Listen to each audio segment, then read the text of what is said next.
You're watching Leafs Morning Take with host Nick Alberga and former NHLer Jay Rosehill. The show starts now. Well, that was a shit kicking presented by Bet365. It's time for the Thursday edition of Leafs Morning Take as we inch closer to Friday's 3 p.m. Eastern trade deadline. It's Nick Alberga and a returning Jay Rosehill. What's going on, Rosie?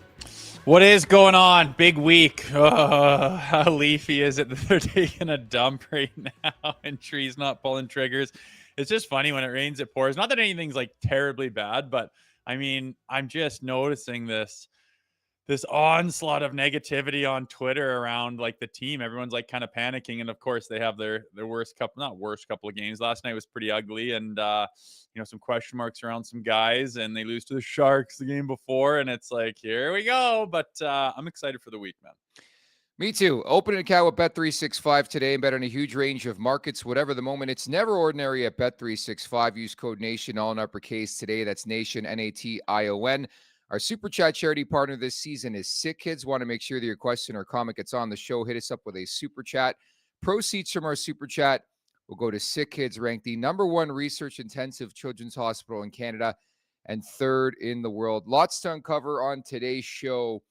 Why don't we start with all the moving and grooving from Thursday? One that included a guy we thought would be part of the first ever nation vacation, one Luke Schenn. I wish there was a live cam when he got the phone call that he's headed to fucking Pittsburgh out of all places. Yeah, I don't really understand the thought process for either team on what the move is here. I'm interested to see if there's more happening. I haven't got a whole lot of the Lukey, as obviously his life just got turned upside down and a lot of moving parts, a lot happening, and he just says he doesn't really know what's happening. I don't know what makes sense. It's quite interesting, but the deadline's not over. We'll see what happens. But yeah, just kind of a head scratcher from Dubas. What did you make of it? Yeah, same thing. I think there's got to be another moving part to this. Anything's possible with anybody, and including the Pittsburgh Penguins. But the fact that they acquired a 35-year-old with playoff experience for a team that's not going to the playoffs anytime soon doesn't make much sense. I think for the Nashville perspective, it sort of does. They need scoring. They need some grit on the wing, and that's why you bring in a guy like Bunting. But I thought it was ironic that Bunting's like one of Dubas's all-time boys, and he acquired him last year in the Gensel trade. Now he trades him a year later. It's like he has no clue, and I wonder if the mandate from ownership is like, hey, let's try to figure out something, like try to win now. I don't know. It's like a deal that came out of nowhere. Tommy Novak's a good player, but I mean, is he going to push the envelope for the Pittsburgh Penguins? Probably not. But I reserve complete judgment, although I do have judgment until after the trade deadline to see where Luke Schenn goes. But imagine like this is the route it takes to get Luke Schenn back in Toronto. Well, I think a lot of people are just begging for anything right now. Again, compounded by their pretty average play very recently, which is probably not even fair to say, but just in immediate past, their last couple have been disappointing. But I mean, what's in their last 8? They got points, like their record coming off that road trip. It's so easy to forget that, right? And especially in Leafs Nation, one little thing bothers somebody and it starts to go out there and everyone jumps on board. And okay, they got shelled last night. It happens. It feels like there's a lot of distractions, a lot of focus on the trade deadline. They weren't ready to play. They go out in Vegas the night before. I don't know, but they looked pretty awful. Like there's 4 breakaways in the first period. It seemed like not conducive to winning. Kind of rough. Joseph Woll hasn't really picked up on the right foot. So a couple question marks. And when it rains, it pours, although it's not pouring right now. I still am a big believer in waiting until this deadline's done and reserve your judgment until you see what Tree Living has done. The level of impatience has hit a fever pitch in this market again as we get closer and closer to 3 Eastern time. And I was going to ask you on the show because I think you took both sides on social media yesterday. You were one of those clamoring for the Yanni Gourde trade, couldn't believe it. And next thing you know, you're tweeting about the Leafs, how patience is a virtue. So what side are you taking? Well, did you read the tweets or you just glance at them? I read them because I tweeted them and then you tweeted them. So yes, I wanted Yanni Gourde. I thought he'd be a nice fix and wouldn't cost as much as a Lawton or Schenn. And I just like the way he's a workhorse with experience. So I just thought I wish that he was in the blue and white. And then another tweet, I said the same thing I said to start the show. Like, people are losing it. The negativity is out of control. The trade deadline's not even over. Like, relax. People are honestly saying Tree Living needs to step down. Like, and then people are totally piling on board saying absolutely. It's like, Jesus, you guys, relax. Like, a week ago, not even, we're coming 4-0 on a road trip and we're first in the Atlantic. I know you look at the Atlantic now, you're going, holy cripes, what's going on? But just because Tampa made a deal doesn't mean that, everyone has to freak out. And in the Gord trade, like, everyone's freaking out going, what are you doing, Tree Living? When Yeah. Tampa makes a deal, look what they gave for them, man.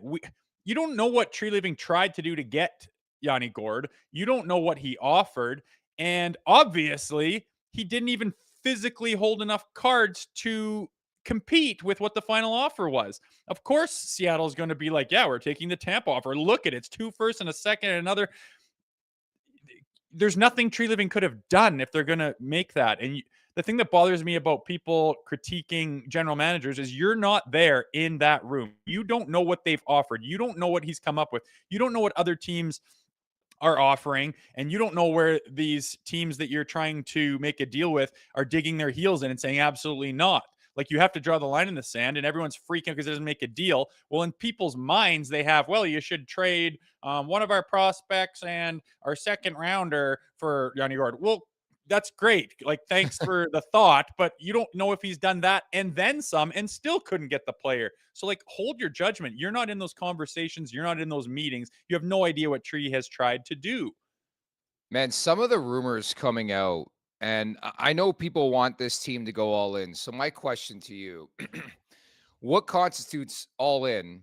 And on top of that, what are you willing to give up your 2026 first round pick for your prospects? They're like that's where I'm coming from, is like, I look at the market and who truly is available that I really, really want, that's going to put this team over the top. Maybe Brock Nelson, he's in a contract year.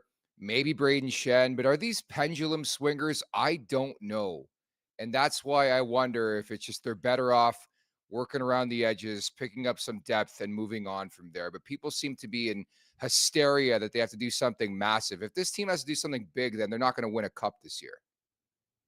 It's like, I'm just telling you, you're not getting a depth C and a good right-handed defenseman without giving up that first round pick Yeah. and a Minton and a Cowan. And, like, if you want both of those things, like, look what they just took to get, some of these deals done. Guys are paying heavily for it. And you could sell the absolute farm, but I promise you, like, imagine Tree Living has made the deals like the Janot trade and the deal they just Yeah. made, and they have like first rounders gone. Like, I'm not saying he's not going to make up for that or he couldn't get them elsewhere and he's not a good GM, but I'm saying if that happened in Leafs land, people would be losing it that they completely sold the farm for, like, maybe a chance to go deep. It's tough to do. The difference between Brisebois is he's got 2 cups and a finals in his back pocket. And recently he has the luxury of being able to take big swings, and they've already got everything they could ever ask for. And they're just trying to prolong it. But I mean, if it doesn't work, how do you even rebuild when you don't even have, like, I don't even know what they have for picks, but I can imagine it looks pretty bleak. It's just everyone looks at everything a different GM does and just thinks it's incredible and doesn't even analyze it. And one little thing that Tree does or doesn't do, it's just the end all be all. And I get the frustration in Leafs Nation. I want Tree to do something to make the team better. I want to go on a run this year. But you look at what we have to offer, and there's also salary cap implications. It's not that bloody easy. And you don't Yeah. know what Tree has been offering to people and what people are demanding for these things. You can't just have him just be a mindless idiot and pull triggers for the sake of pulling triggers. Again, he's not done. I think he could still make a bit of a splash and fill some holes, and who knows what it's going to look like. I'm excited to watch, but I am reserving my judgment until later. Yeah, it's funny. I got a text from a buddy just before starting today's show asking, like, what is Tree Living doing? And I was like, okay, so who are you pissed they didn't get? Yanni Gord and Oliver Bjorkstrand? Like, not much has really happened. Like, the names linked to the Leafs haven't really been dealt or, haven't been taken off the market. Lawton, Braden Shen, Brock Nelson. Yeah, they were interested in Gord, but it's like at that price, as you just mentioned, whatever. Like, you I think can't even naturally, get him. yeah. If you desperately wanted him, you can't get them Mhm. because the deal from Tampa is much better. That's the Yeah. end of the line. You Yeah. can't beat that. I look at it differently where it's like Tampa's made their move now and they don't got to worry about them trying to get Lawton or Braden Shen or somebody the Leafs want. Like I actually look at it as a win. Okay, you want Bjorkstrand, you want Yanni Gord, go for it. Naturally, I think I have moderate concern too that there's this whole like Blue Jays complex lingering where it's like the Leafs are going to be left at the altar for Mikko Rantanen. I don't know if this just been brewing up in the media for no reason, but the fact that it sounds really, really interesting right now with Carolina. I'm not shocked. This guy does not want to sign a contract right now, and I think you're caught between a rock and a hard place if you're the Canes because this happened last year with Jake Ensel. You didn't re-sign the player, but it's different now because you traded Martin Necas, who we're about to see on Saturday as Colorado hosts Toronto. They're almost inclined to make a trade, even though they think they're a perennial Stanley Cup contender. And the Leafs have been all around this. And one of my concerns that they're so focused on Rantanen, they're going to let other things slide. Granted, nothing has slid just yet. But how do you feel about that situation?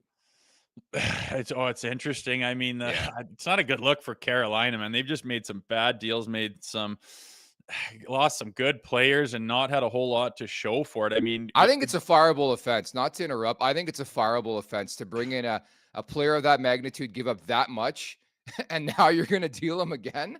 like imagine. I don't know what they're going to get back. Again, time will tell to see. I'm reserving my judgment, but they are in a tough spot, and I imagine some teams are going to try to take advantage of the tough spot they're in. Hence, why no deal has been done, and it could be one of those 11th hour things where the best possible thing is finally there's no time, there's nothing more coming down the barrel, and either he pulls a trigger or he doesn't, or he uses the guy as a rental and sees what happens. But it's tough, man. I mean, there's a very big possibility that they're left with peanuts compared to what they started with after the last couple of years at the deadline, and it's a tough look. And can you just imagine that was in Toronto?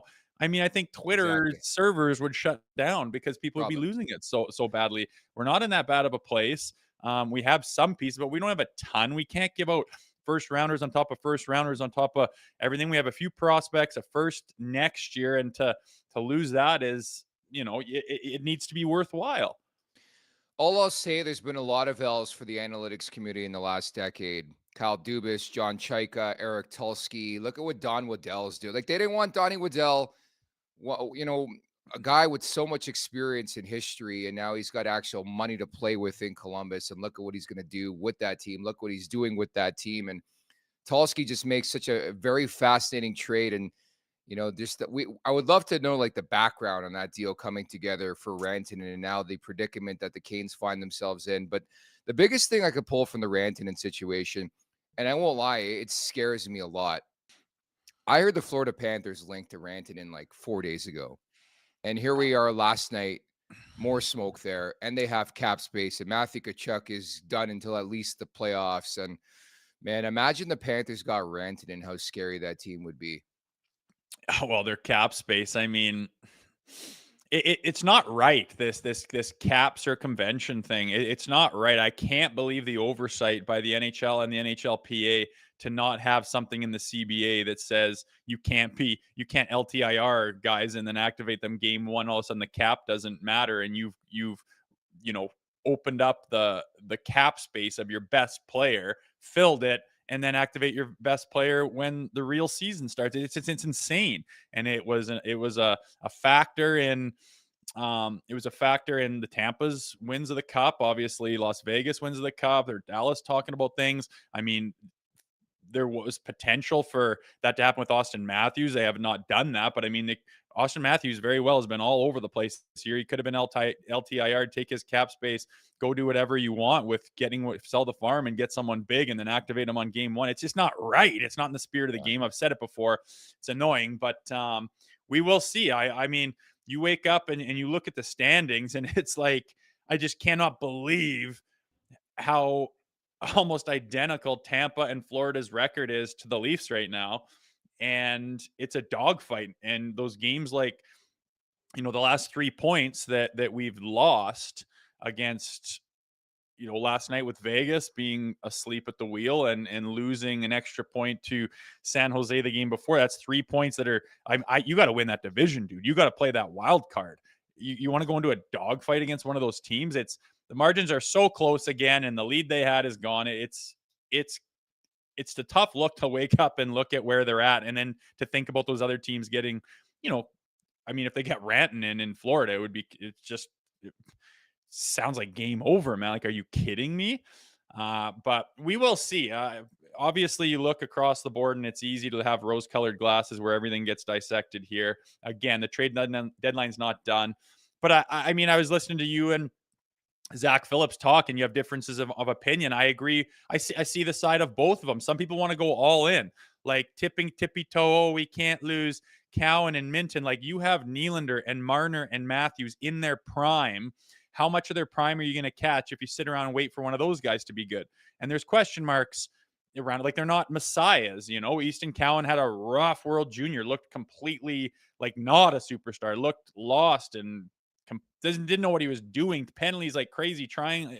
It was rough. So there's a question mark there with him. Minton's been playing pro for a little while. He's got some flashes for sure, and there's potential, no question, but he's not a messiah. So are you going to hold up the whole ship and these guys prime that you have now and wait for them? Or do you make a move and do you try to go?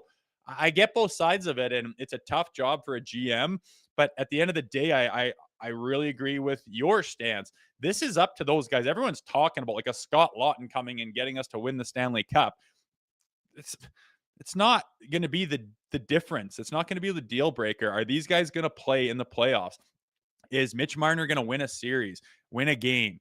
Is Austin Matthews going to be the Hart Trophy winner, the Rocket Richard Trophy winner, the superstar that everyone's talking about? Is William Nylander going to put the team on his back for a game or two or a series? You know, we see what it looks like now with Tanev out, and it's bleak. I said that. I said we're gonna miss him. We're gonna notice him. But like, will Morgan Riley step up and be a big game player? Like, right now, they can't even find anyone to play with Morgan Riley. Isn't that Morgan Riley's fault? Isn't he supposed to make his partner better? I've never seen people clamor to get a partner before. You're supposed to make anyone around you a little bit better, and you try to find the best fit. Now they're just scrambling to have someone to play with Morgan Riley. Like, these guys need to win. It's in their court. They make the money. They are the superstars. Everyone's freaking out, and no one's talking about what they have to do. And at the end of the day, whether they make a move at the deadline or Tree is not able to get something done, I mean, I hope the team looks better tomorrow afternoon. I really do. But it's up to those guys that I mentioned. Yes, and go check out that video Zach and I put together reacting to Austin Matthews' words about the trade deadline. And I just thought it was a senseless shot, but my boy Zach Phillips, the Thomas Mechanics, did need to be said, but he did. He talked about his turtleneck. I was actually pumped when they picked up Tommy Mechanics, and me and him had a bit of a back and forth via text. I interviewed him after the trade. I'm like, it's so weird you're wearing a Leafs jersey, but Zach, I don't know why you'd take a run at my boy Tommy Mechanics. Be sure to check out the Daily Faceoff trade deadline special tomorrow, 11 a.m. to 4 p.m. Eastern Time on the Daily Faceoff YouTube channel and all DFO socials. Join host Tyler Remchuk as he guides you through all the action, while Frank Saravalli breaks all the news. Also, Johnny Lazarus, Nate Thompson, and Irfan Gafar will be working together on the opinion panel. Matt Larkin will have instant trade grades. Meantime, Carter Hutton and Matthew Barnaby, who we had on the show yesterday, will comprise the player panel, 11 a.m. to 4 p.m. Eastern Time on the Daily Faceoff YouTube channel and all DFO channels. With that in mind, we also have a very special guest on today's show, Luke Fox, who covers the Leafs on a daily basis down in Vegas right now. We'll be by in about 15 minutes here, Rosie. Yeah, looking forward to that, picking his brain a little bit. It's an exciting time of year. Like, it's crazy how I don't know what's going to happen, man. I really don't. I hope Tree's working the phones, but like you said to start the show, with what's transpired right now, everyone's freaking out at Tree Living. Like, we haven't even, nobody besides Yanni Gord, which is like down the prospect list a little bit, has been taken off the table. So it might be one of those deadlines like old school where triggers just get pulled at the 11th hour and everything comes together, and those guys on the panel can't even keep up with what's rolling in, and you got to like take a day or two to let the dust settle and analyze and figure out what the hell just happened. But I mean, you look at the lineup, like with Pontus Holmberg in the top six, Max Domi as your 3Cs, not even really, like, you could argue he shouldn't even be playing center. And down the right side, Philip Myers, Simon Benoit, and Connor Timmins. Like, when Tanev's out. It looks bleak on the right side. So we know what we want to address, but we don't have a lot of bullets. Like we don't, if you're going to start throwing around 2 first rounders and a second for some guys, we don't even have that. So it's not like he just has unlimited ammo and cap space and he's just choosing not to use it. I think people need to keep that in mind. Very well said. At the Leafs Nation 401 here on YouTube. Hit that like button, hit that subscribe button. Leafs Morning Take, wherever you find your podcast. Make sure to leave us a 5-star review. Don't forget to visit theleafsnation.com. Think you know hockey? Play Sobeys My NHL Picks weekly for the chance to win big prizes like a trip for 4 to this year's Stanley Cup Final. A new slate of games opens up every Thursday from now until the end of the regular season. So download the Sobeys app and start playing today for your chance to win. I put my picks in just before we started the show. I got the Leafs beating Colorado on Saturday night, as you see on your screen. I got Winnipeg over Philly tonight. Edmonton, I expect a bounce back against Montreal. Some juicy matchups over the next week here, Rosie. I like that. Yeah, I would expect the Leafs to bounce back too. They got a bit of an ash chewing from Berube. What'd you think of that, eh? Five Cobb. They review it. They challenge it, and Berube's just eating up that bench. I love it. Yeah, it was deservedly so, man. I mean, I know there's a couple soft ones in there on Wool, but that's compounded by the fact that they did not show up to play. You could pick and choose on some things that might have been good, but at the end of the day, like, was there 4 breakaways in the first period? I mean, it's outrageous. So. Do you know how many botched assignments have to, like, multiple people with multiple screw ups multiple times over and over again for those kind of numbers to get thrown up? They were absolutely not ready for that one. And Austin Matthews even flat out said, maybe we thought it was going to be an easy one. Like, why would you think it's going to be an easy one? Like, look, again, I just mentally, we've kind of been up at the top and always seem to think of ourselves as the better team when you go to play somebody. I mean, their record's just fine. They're a really good team with solid D and all kinds of things going for them. And you think you're just going to waltz through. You just lost to the Sharks, man. Like, how would you think it's going to be an easy one? So I would agree. They will probably respond. At least they need to in this upcoming game on Saturday. And, that Berube chew-out was justified. Absolutely. I thought it was a tough spot not to make excuses for the Leafs because they weren't good enough in that game. And I actually appreciated what some of the players said after the game. Mitch Marner calling it a wake-up call. But I thought it was a tough spot. You go into Vegas, the time change, the late start on top of that. Like, it was like a 10:22 Eastern start time for the game. A couple guys had their legs, but you could tell some of the guys maybe sent it the night before. But I didn't read too much into that game specifically. The first period, I didn't think they were that bad. I just thought there were a couple breakdowns, maybe one of the 3 that, Wolves should have had. And next thing you know, you're down 3-0 to one of the best teams in the NHL. And that's an uphill battle for sure. Yeah, it happened quick. And, you're allowed those games. But again, the timing of it isn't great. Their schedule's not ideal. They've been worked hard. And I mean, you look at the Mitches and the Austins. I mean, he's been living out of a suitcase, he mentioned, for weeks and weeks on end. It's been a tough schedule. It's a grind, and it's hard to stay up for everything like that. But I mean, he even had the added benefit of getting fired up by Matthew Knies to start the game. I mean, talk about a little wake-up call, get the juices flowing. That was sick. They still didn't have it. It's a tough look. And again, the timing of it, I know there's a lot of distractions and focus on the trade deadline, but when everyone's looking and comparing teams and starting to really analyze what's going to happen and what it looks like after this trade deadline, of course, the Leafs have probably one of their uglier skids of the season here, with some question marks around their shining tandem of goaltending right at the time when all the microscopes are out. And it's rough, but they need to respond. They need to bounce back. They're good enough to do so. And again, we'll see if the team looks any different here in 36 hours or so. Look, I'm not going to bury them. I've moved past the game last night. So let's talk about Matthew Knies being an absolute stud. Opening draw. The guy's got a long memory. We all forgot. Back in November, takes this hit, concussed him, and he gets that dance from Zach Whitecloud. I love it. Wild, man. That's such a big hit. And he was, I forgot about it too. I watched replay. I'm like, I remember that poor Kniesy. I was like, why are they going? This is so random. And then it made sense. Yeah.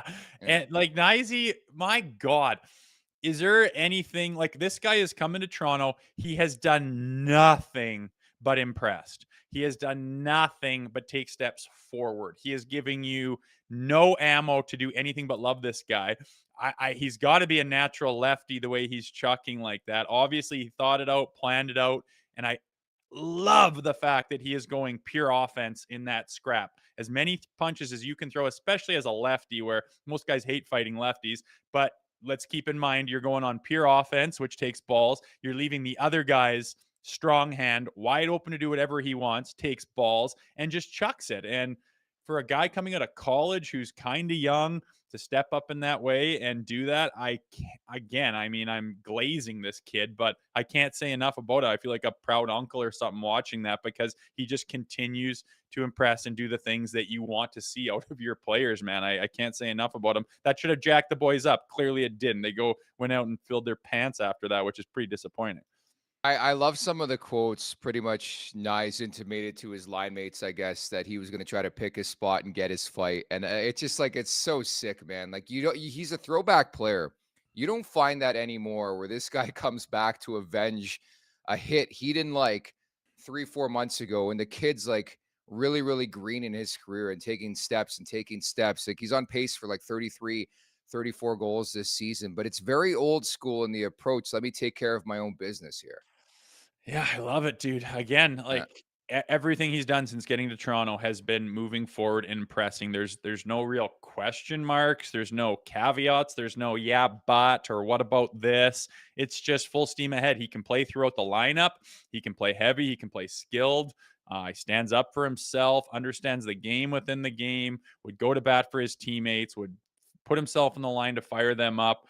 It checks so many boxes, man. He is absolutely untouchable as far as the trade line is considered. I don't think anyone's getting that crazy, but just an asset to have. He makes the team better, and yeah, I just you're the little holes going on right now is what are concerning, and I really hope Tree does something that makes a bit of a splash that's unanimously favored and everyone can get behind. It would be great for the Leafs, because I'm seeing that negativity creep in around the team again. And it's honestly, when I started doing this show, that was my biggest thing is, why do you think they haven't won in 50 some years? It's so hard to win there. And, whether it's the chicken or the egg, they get all the pressure and the attention and the negativity because they haven't won, or have they not won because there's all the pressure and tension and negativity around them. And I know what it's like to be part of that team. And it wasn't even during social media. And you can try to stay away from the headlines and all that shit, but it's impossible. You know what's going on around you. You know the energy around and the vibe around your organization, and almost every other organization gets the luxury of just going about their business. And if they're doing well, everyone's behind them, and if not, no big deal. We trust that you're doing things to get better, but not in Toronto, man. It is cutthroat, ruthless, and often negative, and makes it very difficult to prosper and do good things and have confidence in that organization. And I really felt it yesterday with people piling on like crazy over nothing. This reinforces that Nye shouldn't even be part of the discussion. If somebody calls, you just hang up the phone, unless it's Sidney Crosby again, or if it's Mikko Rantanen, I would answer the call on that. But again, he has been such a pleasant development. Going to get paid in the summer, as we brought up time and time before. They're going to wait till the summer to decide that contract. But I want to get your thoughts. And Luke Fox of Sportsnet is coming up on Joseph Woll. It's back-to-back tough appearances. It's pretty crazy to me, the first performance-based yank for the Leafs this season. It is March 6th, which is damn impressive, but he's surrendered 8 goals now on the last 41 shots, and Stolarz comes in last night. Yeah, I definitely having a hiccup there. I was watching with a buddy and I was like, dude, I can't even tell you how few and far between it is that these softies are going in. Like, especially like Stoli is my number one guy. How many softies have been past Stoli this year? Like, you have enough fingers to count them. It's crazy. And again, it's March 6th. Stoli's been solid too. And here's a hiccup and a road bump, no question. I don't want his confidence to be fragile. I think that's the biggest thing right now, is he can't lose confidence and start second guessing himself. A goalie's mistakes are just so glaringly obvious, and the whole world can see them, and the whole game stops, and a massive horn goes off, and you have to go fish the puck out from behind you from your mistake. It's really tough to keep your confidence, and I hope that for one thing, Joseph Woll can keep it and move past this and not make this become a trend. Easier said than done, but yeah, again, when it rains, it pours. When people are looking at the team the most closely, and they may have a misstep or a hiccup, of course, something else will happen to their highly touted tandem this year. It's not what you would write down if you could write the script. Is what it is. He's going to overcome it. Out of all the places to be a backup goaltender, it's got to be a unique experience in Vegas. And for Anthony Stolarz, you think you have the night off in Las Vegas prior to that, and you're thrust into the fire of that firing squad. It's pretty eventful for him, I think. Yeah, it's a tough one. I don't get lots of guys joking around about, wow, weird they're in Vegas last night and then they come Yeah. out like that for one of their bigger stinkers. I don't know if guys do that. Maybe they stayed up too late playing Halo. I couldn't tell you, Maybe. but it would make sense. I don't know. I'll tell you one thing, goalies, it's a tough, they have to get used to it. It's part of the job, but when you don't prepare the way you normally do, even though you try to, mentally you're not in it, you get thrust into an NHL game, especially when the coals are getting poured to you. It's a tough spot to be in, no question. And again, it's up to those two goaltenders to bounce back and keep their confidence. Maybe it's a sign of maturity, maybe it's not, but I was told the Leafs flew out right after the game, or were scheduled to fly out right after the game, when they don't play until Saturday. If this is the 1990s, dude, that's maybe like 3 extra nights in Sin City and off to the Mile High City, maybe Saturday morning, but a bit of a different tune for this Maple Leafs team. The following interview is brought to you by Charm Diamond Centers. Get custom ring building delivered in less than 4 weeks with the Charm Masterpiece program and an unbeatable pricing policy. Charm Diamond Centers is proudly Canadian owned and operated since 1972. With more than 85 locations across the country through Charm and their sister brands. For more information, go to charmdiamondcenters.com. As we bring in somebody who is currently on the Vegas Strip and woke up early for us, it is Luke Fox of Sportsnet. What's going on, Foxy? Not much. Quite a game last night. It's a long way to travel to watch that performance, to be quite honest. Buddy. So, Yeah. give us a firsthand view of watching that in person, because we haven't seen many of those games this year from the Leafs team.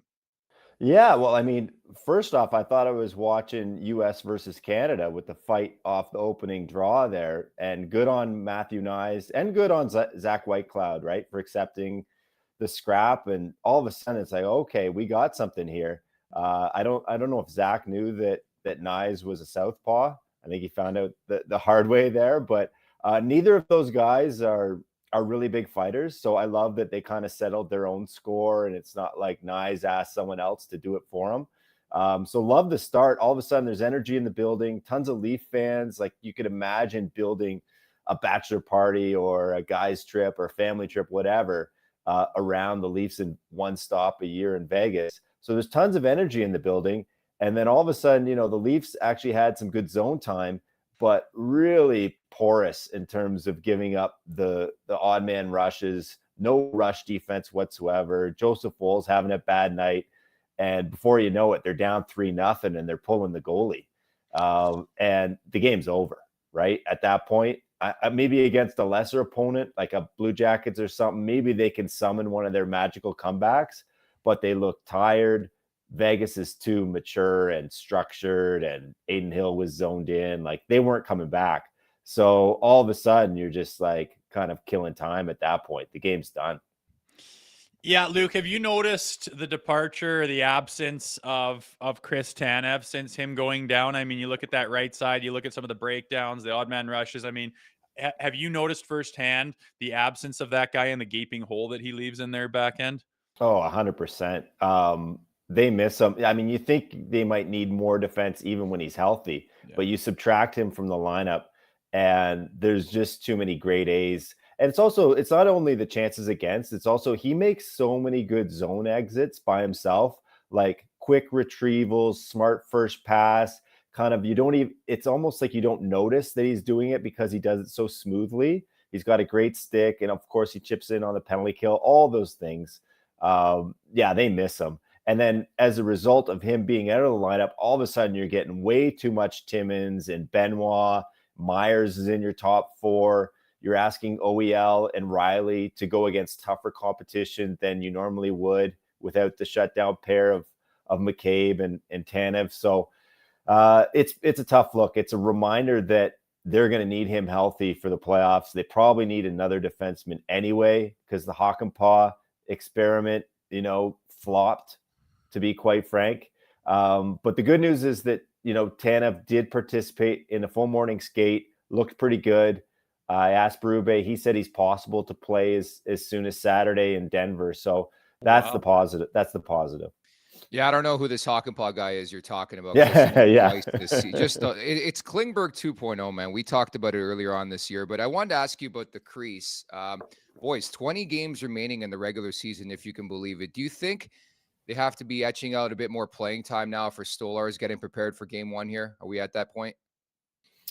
I think it's fine with a bit of a rotation. I mean, they have so much travel and so many games compacted that I don't mind a bit of a rotation, but I do feel like all of a sudden there's a clear number one, and we're running out of runway here for Joseph Woll to snatch this thing back.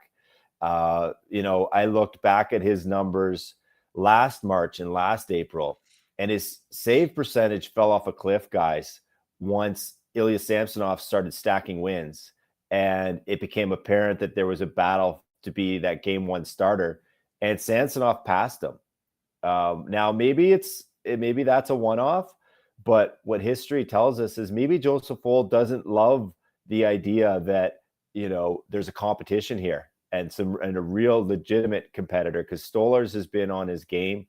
And it just so happens that Woll's worst two games happened immediately after Craig Berube talked to us in New York City and said, you know what, going into the playoffs, I'd rather have one guy. That's usually the way I like to roll. All of a sudden, the pressure and the spotlight on the battle for that spot goes up, and Woll's first two starts since that haven't been great.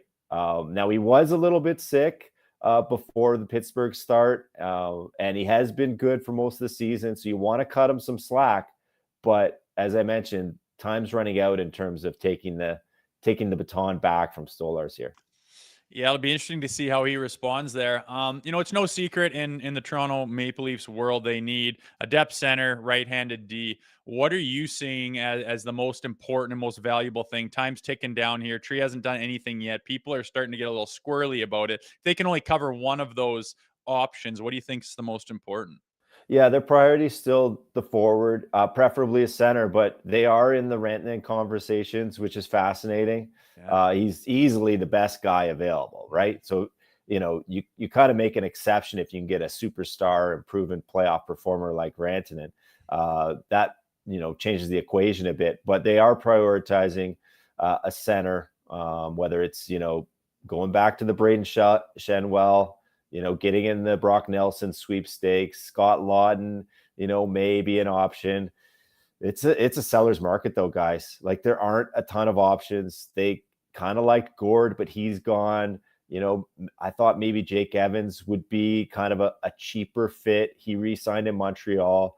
Like, it's drying up fast here. But I actually agree with you. I think they do need two pieces. Like, I think they do need a right shot D as well as a center. So, and they only have so many assets. Like, they're in a tough spot, and it's only getting tougher as guys get crossed off the board.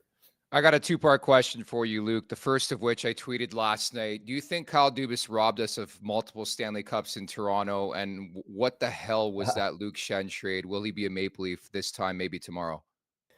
Well, the Schenn thing, I don't think he's ruling out flipping him. And I know some people might say, well, he's not going to make a deal with Brendan Shanahan. But, him and Brad Treliving have a really good relationship, Dubas and Treliving. So it's going to be Brad making those calls, not Brendan, I'm sure. It's a possibility. So I haven't, I'm not ruling out a flip there. A bit of a kind of an out of nowhere trade. I don't really love it from Nashville's perspective either. Yeah. It's like, I don't know what you're getting in Michael Bunting these days. And I think Barry Trotz is a bit scrambling. I love the guy as a coach, but things have been rough for him so far. Did Dubas rob the Leafs of cups? I think he took a wild swing in terms of thinking the league was going in a direction that it wasn't going in yet. He went total counter to logic. Instead of building from the net out, he built forwards back. He didn't prioritize real big defending type defensemen. He made some mistakes at the goaltending position for sure. Continues to make goaltending mistakes in his new job. And it was a wild swing. It was really forward thinking, and you think maybe he's going to get ahead of the curve. And I bet on talent, right? Bet on talent. You get enough game breakers, maybe they can carry you through. But I think he realized, no, you need depth. Hockey's not basketball. And yeah, we can wonder if in a different alternate universe, if they would have won a cup. I really think 2020, in that Montreal series, that was their year. It was so wide open, that bracket, to get to the final. And that was the one I thought they really blew. Ugh, you had to bring that up. Hey? Yeah. Go Thornton, baby. Love it. Nick's the one that went deep into the history books. I did. My bad. Go ahead, Rosie. Luke, what as far as like what everyone's calling for all these changes to be made, and I'm looking at our arsenal, and it's like, well, but no one wants to move the first, and no one wants to move Minton or Cowan. Like, can anything be done with, like, I don't even see how one deal gets done without moving, one of those prospects or that draft pick. Like, are people crazy in thinking that Tree Living has the ability to make these moves without disrupting the pipeline? For a difference maker, they are crazy. Like, Brock Nelson's not going for something lower than that. Like, okay, so last year at this time, Adam Henrique, right, went for a first, and he was like third liner for the Oilers. But they went to a cup final, came within a couple goals of winning a Stanley Cup, and Henrique was a valuable role player. The market is expensive. Apparently, they're asking for a first for Scott Lawton, and on a good team, he's bottom six. So, yeah, they are crazy if they think they're going to get something. If fans think they're going to get something of significance without parting with the first, Minton, Cowan, Danford. Could they use their second this year to get a depth defenseman? Could they mess around the fringes and not spend much and not get much back and do Connor Dewar, Ilya Lubushin type deals? Sure. They could add some depth that way without dipping into the pool. But you look at what Florida and Tampa are doing, is that going to satisfy A, the fan base, B, the players in the room? Like Austin Matthews, when I asked him yesterday about does this team need a boost, and him basically saying, yeah, look around the division. We'd like to do something as well. I'm sure my manager's doing his homework and doing a lot of thinking right now. That adds pressure too. So I don't know if it's going to satisfy the room. I don't think it'll satisfy the fan base. And I don't know if it'll most importantly, I don't know if it'll satisfy the product on the ice that really needs to get that number one spot, because that 2-3 matchup between either both the Florida teams or Toronto and one of the Florida teams is going to be a killer. You referenced Matthews' comments. What was your read on that? I thought they were strong because, we talked to him a lot. He could have, I just said, when I put it out there, deadline thoughts, do you want to boost? He could say that we're just worried about playing. Let management do its thing. We're sorted out. He could have said, we believe we have enough right here. Anything would be a bonus. But no, he said, you look around. Everyone else is adding. We'd like to add too. I think that's a strong comment from your captain, from arguably the person in the Maple Leafs organization that may have more power than the president, than the GM, than the coach. I mean, Matthews' word carries great weight in that organization, not unlike, say, Connor's in Edmonton, right? Yeah. Sure. I felt the same way, honestly. That was sort of my read on Matthews' commentary there. And I actually liked the fact that he stepped up and said, like, help us out. Just to wrap up, what's it been like covering this team the last little while? Like, I mean, is all hands on deck on this trip? Like Shanahan, everybody getting ready for this deadline? Yeah, the whole gang's here, and that's abnormal. Usually sometimes Brad doesn't travel on every road trip. Shanahan certainly doesn't travel on every road trip. He does some, but yeah, Pridham, Doan, the gang's all here. And throughout that Vegas game, in the back of the press box, every intermission, even during some of the gameplay, Trey Living's pacing with the phone pressed to his ear. Like he's grinding. He's trying to make this happen. And we're going to find out in less than 48 hours here, guys. What's your prediction, Luke? Oh boy.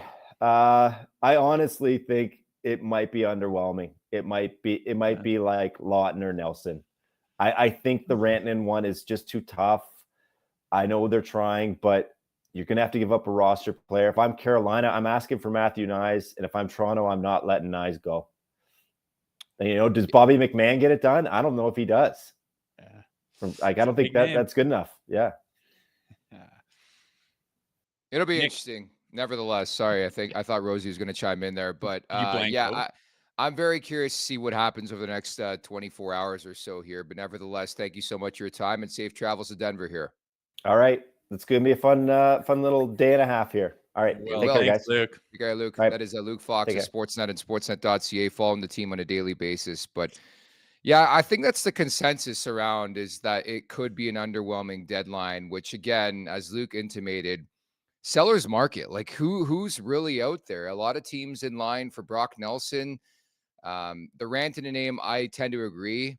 I think it would just take way too much. And again, my fear, as I said off the top of the podcast, it's going to be one of those Blue Jays Ohtani situations where the Leafs are just linked because of the Toronto Maple Leafs. Do they have the ammo, the arsenal to get it done? On top of that, Carolina's dumb, I think, if they trade him in the Eastern Conference. I'm dealing him to the West, and for some reason, I think Vegas on Mikko Rantanen. And I was going to ask you earlier, if Rantanen goes to Vegas or Florida, who are you more upset by? Is it the Panthers or the Golden Knights? If Rantanen goes to one of those teams, yeah, I'd be more upset if they went to the Panthers, obviously. I mean, really? We might have to face those guys in the playoffs, and they're going to circumvent the cap, and they're already like the best team in hockey, with their calling card being the fact that they're unbelievable in the playoffs. Like, are you kidding me? That's in our division, and now they've crept up on us, and there's a very likely scenario that you have to face them right off the bat. It's a nightmare, to be honest with you. And I don't know. I don't know. We will see, man. It's going to be an interesting 36 hours here. By the way, just reading Twitter, there's a bit of a minor trade. Anaheim dealing, Brian Dumoulin to the New Jersey Devils. Dumoulin, of course, a longtime member of the Pittsburgh Penguins, I believe signed with Anaheim last offseason, might have been traded there, but maybe a guy that the Leafs would have been poking around on. But I think we can both agree, if you're getting a defenseman, right-handed shooting guy makes the most sense. Like, ideally, with a healthy roster, I think Timmins is my number 7. I don't know if you agree with that. Yeah, like I could get behind that. Again, they're kind of like coin flip guys, like which one, which. Oh, I like this guy when he's doing that. But what about this guy that does it? It's kind of, it's the reason that we want to bolster it, is you're kind of on the guys. They can play, they can fill a spot, but again, one guy can make a big difference on a back end.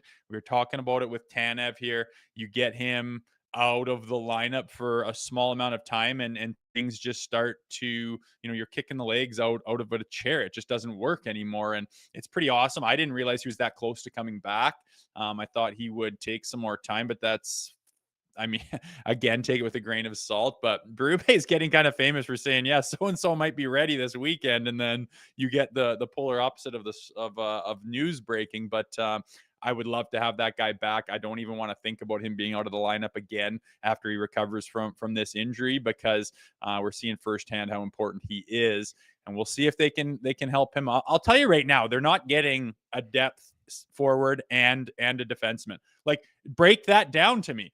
Break it down for me. How does the deal work? What do you give up for the right-handed defenseman? And then what's left over to get a deal over the finish line for your centerman? Like, there isn't enough anything, man. It's just not happening. They're going to do one or the other, I believe. And I kind of agree with Foxy saying that it's probably going to be one of those centermen we've kind of talked about, and that's what you're going to have. And again, away you go with the big guns. It's time to do your thing. You need to step up and make it better. They've done everything they can to help you. Yes, sir. I wholeheartedly agree with that breakdown and that sentiment. Presented by Fountain Tire. Join us for Flight Night this coming Saturday, March 8th. Greta Bar YYZ as we host a watch party for the Toronto-Colorado game. As part of Flight Night, one lucky winner and a guest of their choice will win a spot in the first ever TLN Nation vacation in Nashville, happening March 20th to 23rd, by the way. Did I not call this? Like we had Luke Shen teed up for this thing, and then he gets traded to Pittsburgh. But maybe he comes full circle and he's a Maple Leaf by then. You never know. Again, got to wait and see. Nothing is final as of yet, but we'll keep an eye on that. I'm sure we'll find a good guest regardless. All you got to do is head on over to nationgear.ca to buy your $10 admission ticket. With that, you'll automatically be able to play Guess the Bravery Beads guessing game for the chance to win a trip for 2 to Nashville. Price is right. Rules apply. No going over guesses. Tiebreaker. If multiple people have the same guess, the TLN crew, a.k.a. Zach Phillips, will challenge you to some hockey trivia to secure your win. Any extra guesses will be $20 a pop, General admission, $10. VIP admission includes a Greta Burger beverage and game card, $40, all in support of the Sick Kids Foundation. By the way, if you can't make it to Flight Night, Rosie, we still have a few spots remaining on the trip. We're offering 2 packages, one with flights, $24.50 plus tax, one without, $12.99 plus tax. Hotel rooms are double occupancy. For more information on how to book, head on over to nationgear.ca or check out the link in our show bio. Life's too short for ordinary vacations.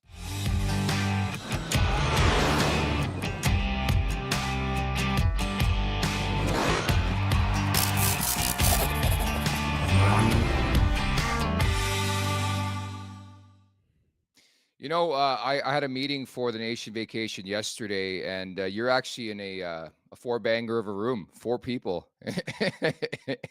in your room, 1 king bed. Yeah, well, we know where the party room is, I guess. Then, hey. Yeah, but looking forward to that trip. That's coming up in a couple weeks now. Again, March 20th, just around the corner. And support of Sick Kids. Zach Phillips, of course, who hosts the Leafs Nation After Dark. Late last night, up early, my man. Let's get nuts. If Toronto needs to get better to win the cup, but can't add anything that makes a splash, should they wave the flag and trade Marner? I don't need to answer that question because Marner's got to waive his no trade. He's not waiving it. So I know Zach's just kidding here, but nevertheless, Rosie, your thoughts? Yeah, it's funny because all the talk about whether they trade him or not throughout the off season and the beginning of this season, I think they were looking at that and seeing what the interest was. And I think now it's firmly put to bed. He is going to remain a Maple Leaf through this process, and we will see what happens with his contract afterwards. But I don't think it's even in the single digit percentage that they come to him with a deal that's ready to get done and present it to him and ask him to waive his no move. There's just no chance. Imagine Carolina went to Toronto and was like, "Hey, we'll do Rantanen for Marner straight up if Marner will do it." And he's all signed up. No, like that would be quite the conundrum because you'd have to have Rantanen's. You'd have to have a guarantee Rantanen's re-signing with you, right? No, just straight up 1 for 1, rental for rental, rental for rental. Like that's what I don't get about this whole Rantanen. I don't get this whole Rantanen thing because we're losing sight of the fact that they have Max Domi as their 3C, and Max Domi is not really a 3C. Like in my world, he's a 4C. Like that. I was thinking about this last night. David Kampf does nothing for me. Like he's good defensively, but he's a black hole offensively. I think in a perfect world, Max Domi is your 4C. Yeah, potentially, but you've got money tied up in camp. And I mean, that's one of those things that people look at with Tree Living and say, what were you doing there? They could not like the Revo aspect of that signing, and they don't like the camp. I don't like when Domi gets when they get on Tree Living about Domi. Domi had tons of upside. He loved being a Leaf. He had different, abilities in how he played the game and loved being a Leaf. I think the upside was good for him. People were very excited. I think he's had a very down year, which was kind of unexpected and not something you can necessarily predict. But yeah, it seems like Camp is overpaid. And yeah, I think obviously they just really wanted to hammer down a reliable fourth line center. End of discussion, get it done, get it on the books and move on. And that's what they did. And unfortunately, he's just doesn't have enough dimensions to him to really get excited about. You don't notice him, which is fine, but I feel like it's great. He's kind of defensively responsible, but he certainly is not moving a lot of needles, and that teams go deep have that depth that can get things done and be a factor. Especially when you see the contract extension Jake Evans gets with Montreal, 4 years, $2.85 million. If you're asking me if I want Evans or David Kampf, man, it's wild to me. Yeah, it's a pretty good, tidy piece of business by them over in Yes. Montreal, but good for them. Again, I'm just kind of all over the place today, man. I don't know what to think or how to feel. I am remaining positive until we see what happens. And at the end of the day, your take that it just doesn't matter what happens. Yeah, you want them to get better, but at the end of the day, it comes down to those big boys to get the job done in the playoffs. And I don't love the idea that we're creeping towards the same story that has been for so long. Florida, Tampa are super heavy. We're going to have to face them in the first round, and we have a bunch of deficiencies. Call it on the back end in certain spots, obviously with depth up front. And if Wool continues to stumble and you got all your eggs in one, I don't want the same old narrative. I really think and thought this year was different. Again, I'm not going to go down that road until after tomorrow at the very least. Luckily, the Leafs control their own fate, too. They have Florida 3 times in the last 20 games of this season, so they'll decide pretty much if they're going to finish first, second, or third in the Atlantic. They got Tampa, I believe, one more time as well. And support us, Sick Kids. Mike Rushton, thank you so much for the super chat. Don't mean to beat a dead horse, but there were Kadri talks earlier this year. He can score, skate, and throw hands. Could this be a surprise move still? Could this be a surprise move still? No, it won't be. Prices for Lawton, Braden are nuts. Go big. Florida and Tampa are. Calgary's not trading Nazem Kadri. Like, Calgary might make the playoffs here. Very likely they make the playoffs, in my opinion. Kadri's had a really good season. So I think it was abundantly clear maybe a month and a half ago that Kadri was off the table. I do think it was explored, but I think it was off the table pretty early in this season.